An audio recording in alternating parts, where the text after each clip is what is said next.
And we are back with the former Prime Minister of Israel, Benjamin Netanyahu. Let me ask you about another relationship of yours during the period you were Prime Minister.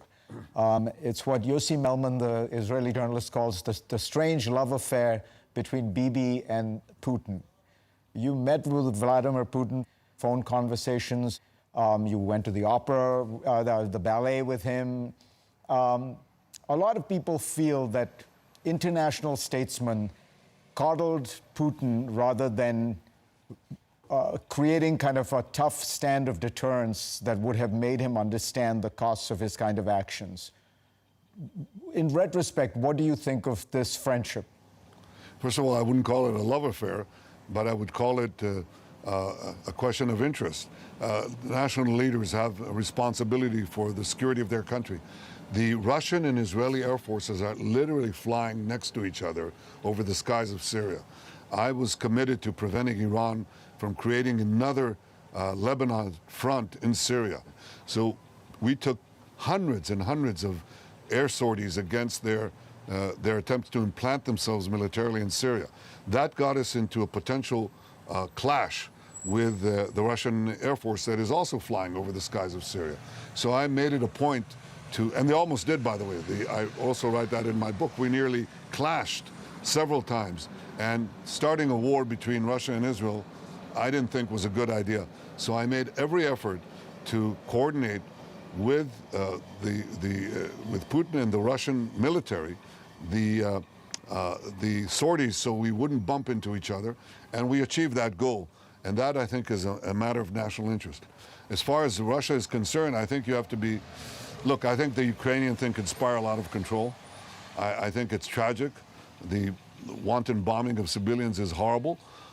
But I think you now face another issue, and that is that it could spiral out of control to what they call the use of tactical nuclear weapons. I don't think materially it matters if it's tactical or strategic.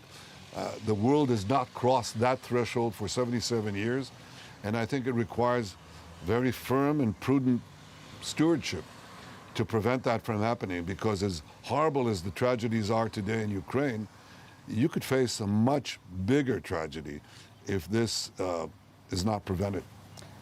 I was in Kyiv about a month ago, and I talked to President Zelensky and pretty much all the senior officials there.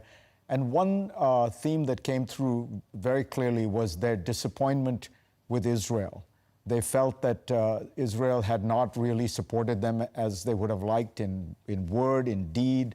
They've asked for, Israel has this amazing Iron Dome defense. They asked for some help there. And they feel that Israel has maintained a kind of, has been fudging, is not willing to really support them in what is their life and death struggle. And, for President Zelensky, who is, of Jewish descent, I think it was particularly painful. Well, I think Israel has supported Ukraine, first of all, in humanitarian terms. It's taken into a tiny country. Israel is a small country. It's taken an inordinate amount of Jewish and non-Jewish Ukrainian refugees, number one. Number two, we've sent field hospitals and other humanitarian supplies. But number three, I don't argue with you. This is the decision of the current Israeli government. If I get into power, I'll look into this question. I think it's a very delicate question given the issues that I raised, but I think it's a valid one. If I get elected, I'll look into it. Bibi Netanyahu, pleasure to have you on. Thank you, Fareed.